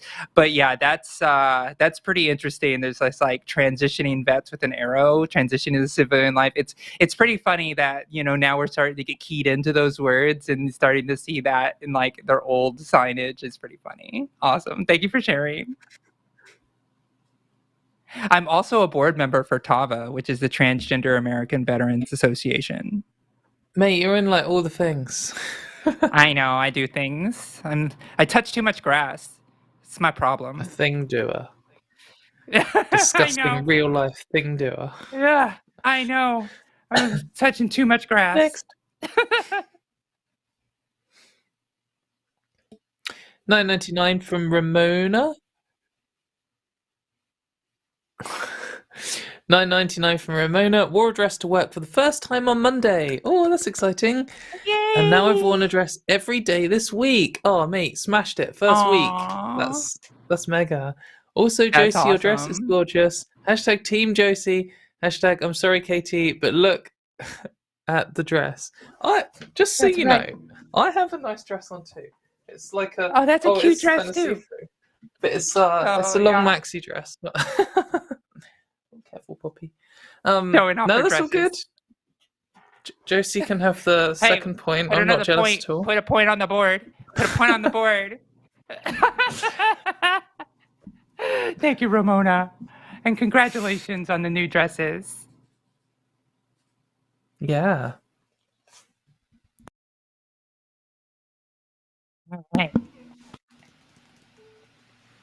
All right. $10 from Go. Where's the vowels? Okay, that's the first mistake. Okay. My mom, I know, Gus.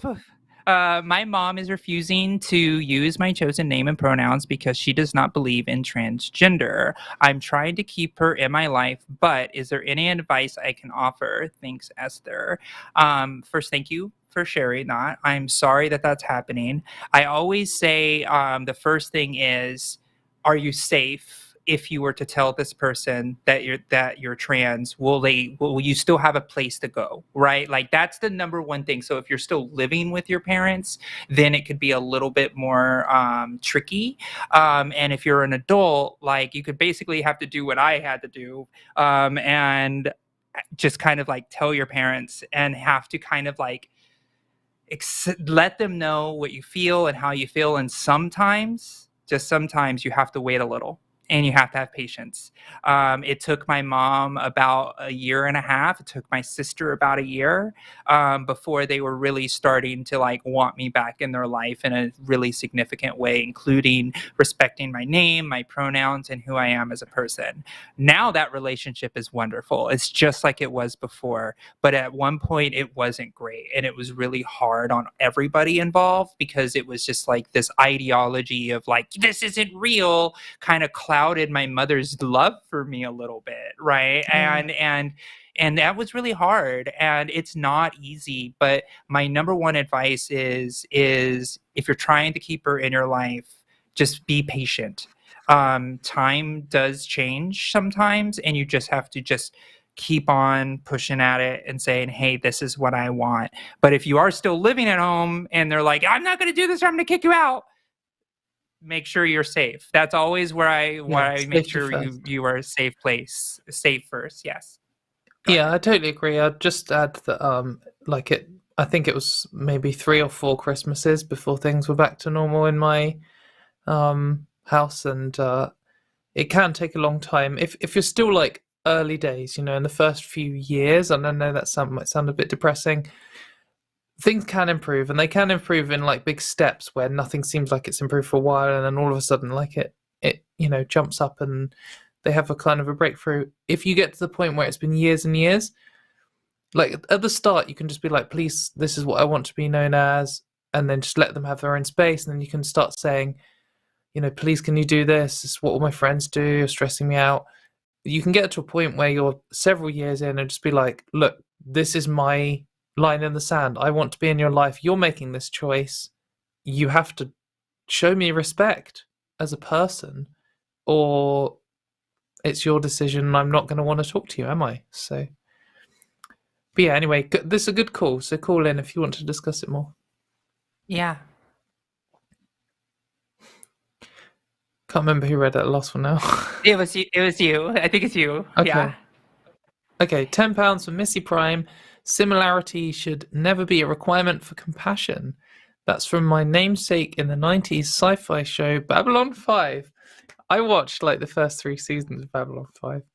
Oh no, wait, am I Babylon 5? Is that a Star Trek thing? Oh mate, I might be mixing it with something No, else. I I haven't think watched a Star no. Trek thing. I watched some other like sci-fi thing. Yeah, Is Babylon. that I what think that- Babylon yeah. 5 is a Yeah. completely different sci-fi universe. Yeah. I'm pretty I sure. watched the first 3 Yeah. seasons of that. Yeah. It's a line I try to live by. I wish more people took this to heart. Thank you all. Yeah, Aw. that is true. I think that people struggle with it once they break through and realize they can make progress.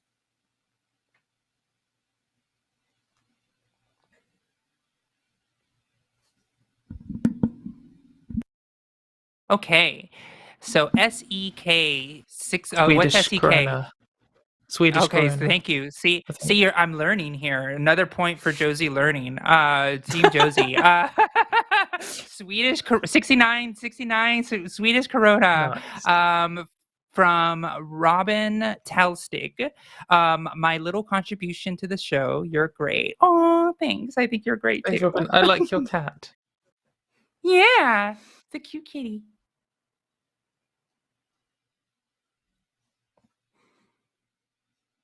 $20 from Matt Dillahunty. Hashtag Team Josie. Ugh, for God's sake, Matt. Hey, Matt. No. Like, how am I going to come I'm a back from big fan. 3-1? Great work today. We listened to the whole show on our drive home. Josie is great. Arden, Matt. if you're still I'm a big listening, fan. I'm lagging. I need some hashtag Team Katie's. Come on. Kick Matt out of the car and give some proper votes.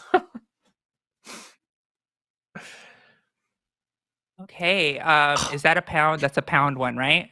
Yeah, Yep. another hashtag Josie. Here we go. 10 pounds from Helen Lawson.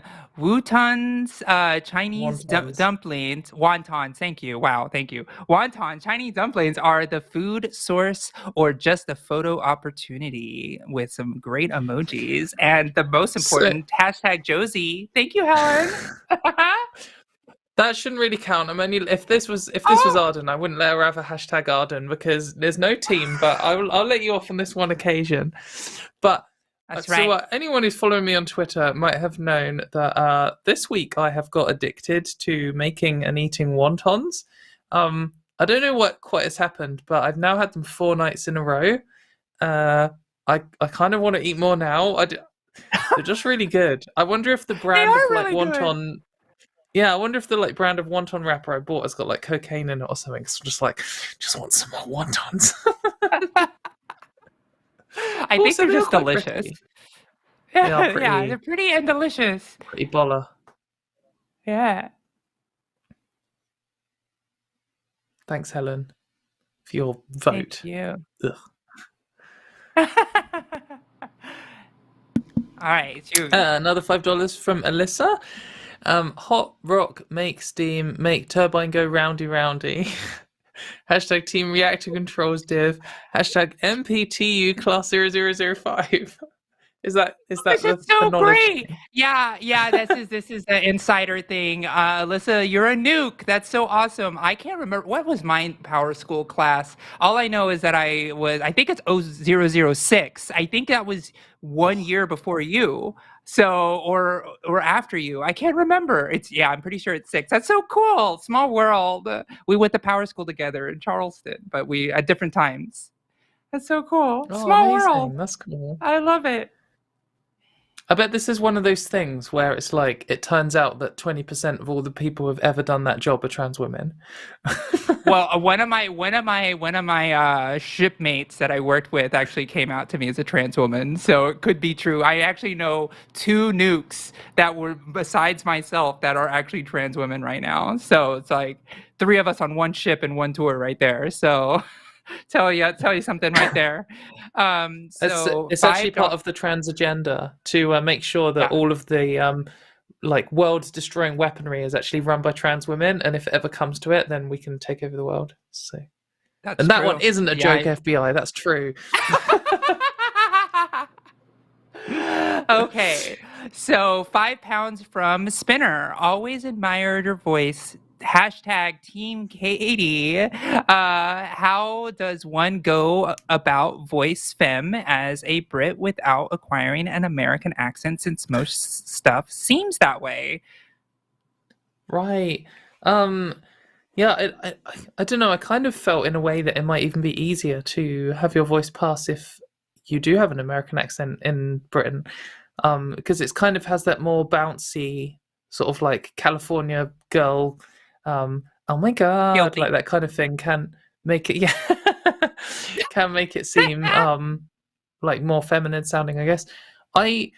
For me, I focused on pitch first because it's like the easiest bit, and just kind of got a pitch in mind and just tried to like raise up my voice. So I came out of chest voice and into head voice, just like if you're singing, and just talked all at this same tone when I was talking like this, and tried to keep focused on having the head voice like this all at one note, and practice that for a while, and just practice saying things normally, like how I say my normal things. And then it kind of, lots of it came naturally. The next like big jump came naturally of doing like intonation and all that kind of stuff. But then the harder stuff about like tone and so, I don't know. I still kind of hate my voice, and I still feel like I'm working on it. So thanks for the compliment. We all do. No, Yeah. I think Everyone your hates voice my does voice, sound so. really nice. I think your voice sounds great. Like I've been jealous this whole time, like thinking about your voice, and it's No, just like really. Go ahead. Americans are just fooled by British accents. Oh, that's true. I just melt. It's a true thing. Yeah. Nah, if me and Wes had a proper London conversation earlier, I would have been like, nah, mate, you wouldn't want to talk to any of us. Yeah, I think the thing that you said about voice, though, I think is the most important part, is like the lifting of your lyrics. I didn't focus so much on pitch, but I focused on like lifting my lyrics up, and just like it's like the top of a swallow. I like to say it's just holding it swallow, and just hold it as long as you can without it hurting you, and just doing that every time you remember. And that was where I got a lot of my like light, airy like resonance, I guess, is the thing. So that was Trans really women have me. a lot of practice swallowing. Wait, what? Yeah, Next. we do. Wait.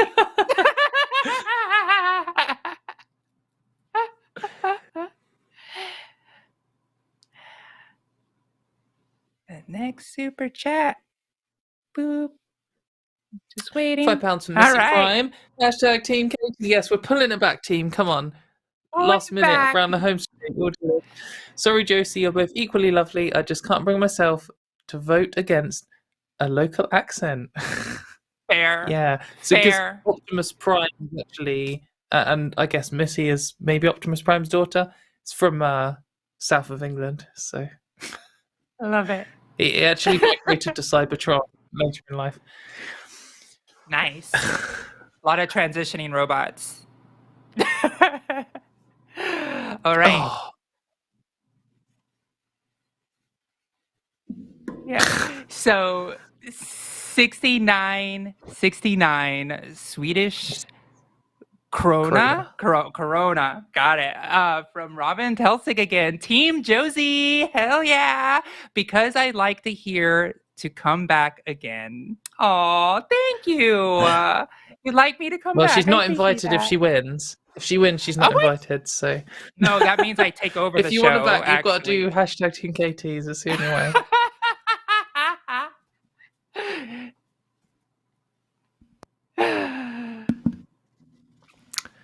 Next. Super chat. Is that it? Oh, okay. €10 from Donuts. Your face is fine, and when I see hairs... Oh, I thought you were saying my face is fine. I was like, thank you.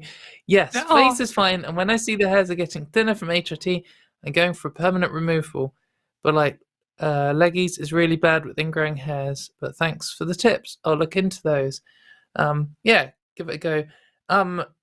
I think once you're on HRT, it's probably safe to start laser hair removal. I know that they say don't start it before because the hair follicles can just grow back, but like I started them about the same time and it was fine. I don't know. Yeah, soaking works. Laser's the best. Soak. I still soak sometimes, even though like I've been on hormones for several years now. It's like I still do it because it's just a closer shave. It's nice. I just do it standing up in the shower, like can't be asked. Yeah, I know, right? €5 from Jot. I think it's Jotun's daughter. So that's like Jotun's you know when it's daughter? like when it's like Samson is like someone who's the son of Samp or whatever. So, Samp is like a surname. It's like I know that I don't know all the countries do it, but like in Iceland, it's quite common to have Stotter as the ending, and it's like you're the daughter of Jostin's daughter, formerly Mythos Bluefish. Any advice for shaving at a festival? Ooh, yes, that's a good question. Oh, this is a good combination. So, especially when you're early in transition, you're likely to need to do face shaving stuff. And I had a couple of festivals where I needed to do that, and I also didn't want, like, I had some early on where everyone around me knew, but I also had some later ones where I didn't want people to know. So what I did is I had got loads of disposable razor blades, and I basically imagined if I wanted to shave twice a day, potentially, I had a blade for each one, because if they get wet at all and you're in a tent, they can easily go rusty and rubbish. I brought conditioner with me so that I could use it for my face. I made sure, and even more important than normal, that when you climb into your bed drunk, you have some water in there, so that what you can do is in the morning, my tent had a porch, so I could do it into the porch without having to unzip the thing. But if you don't have a porch, you can just do it into a bin bag. You need a small amount of water on the razor blade, conditioner on your face, and then you can just shave normally, wash your face off, and then do your morning stuff. And that's how I got through it. It's a bit of extra faff, but you can do it without anyone seeing. And that's my pro tip. And just make sure you have water in the morning, because otherwise you're buggered. Yeah. Make sure you don't get so drunk that you take all your clothes off and throw them around the camp and get carried into the tent, like I may well have done on the first night of Metal Days. That sounds like a good time. It just sounds like a good time. Yeah. It sounds like a good start of a story. Yeah. It was. First night of a good story. Yeah. They had to actually carry me. Anyway, next. Okay. €5 more from Jotun's daughter, formerly Mythos Bluefish. It's time for the Mayo question. The Mayo question. Josie, yay or nay? Oh my gosh, is this gonna sink me? I'm like 2 points ahead. I feel like if I say the wrong thing, I'm just toast. You've got to tell the truth. I'm gonna go across the grain. I'm gonna go against the grain. No mayo, but veganese. That's where I will go. You were so close. Yeah. Wait, no mayo is the correct, objectively true. Well, no mayo. Moral standard that we uphold on this show. But no, I don't do mayo very often, though. It's like very rare. And if it is, it's veganese. I don't kill puppies very often. It's like there is a hard line that that moral humans in today's society should not be crossing. And that is hashtag no slime, hashtag Team Katy. Nobody wants you to stick up for mayo. Sticking up for mayo, you can have ethical mayo that doesn't kill puppies or cows. If you take veganese, the morally upright choice. It's still slime. People are still they're still sneaking slime into sandwiches. They're like, oh, in fact, veganese or whatever it is even worse, because you're like, oh, can I have no mayo? And they're like, oh yeah, there's no mayo in there. Just vegan slime. And like, that's disgusting. And like, there was this like little window where vegan food was finally available in most places, and they hadn't yet invented vegan mayonnaise. It was like 3 or 4 years where if you bought vegan, guaranteed slime free. Now it's not. Now it's fucking back on the menu. Now it's not. Slime's back on the menu, boys. So anyway, Josie isn't coming back. We will be looking for a new host. Next chat, please. Okay, I stand by my words. $5 no, Jimmy's also banned from I the got show. Cookies. Hashtag Team Poppy. Oh man, we pissed Poppy off everybody with this. Oh, okay, all right. So that's fair. We don't count that vote for you, though. No, because then you would have to do hashtag Annie, my little doggo, was around here somewhere. Oh, bring doggo on. If doggo comes on. Somewhere. I know. Thanks, I got cookies. $9.99 from Calibri. Sorry, I don't know why I said it like that. Oops, forgot the super chat. Hashtag team. Because I just need more. You don't. You didn't know at the time when you sent that in that she's a slime warrior, but now you know. Well, I think the next super chat is allegedly the last one, and that's pretty disappointing. Just on the slime revelations and the fact that like Josie's dog hasn't even made an appearance. Here we. Oh wow! Hello, doggo. Look at her. Oh, she's very uncomfortably in front of me. This is Annie. Oh, she's like 9. I've had her for a long time. Now she wants to get lovely. down. Oh, and Poppy's So there you go. That's why Team Josie wins. No, there's still one more super chat at least, and there's still time to get more super chats in. We could get 3 more points for Katy back to back, call it a draw, and then we could ban Josie from the chat and everything for being a slimer. Slime apologist. Yeah, exactly. That's right. I'm proud of it. As long as it's vegan. Remember, all slime if it's vegan. Oh yeah, I like broken glass in my sandwich as long as it's vegan. Yeah, there you go. You're getting it. All right, 5 pounds from Misty Prime. It's from my gamer tag, which I play on Optimus Prime. Optimus Prime. Optimissy Prime.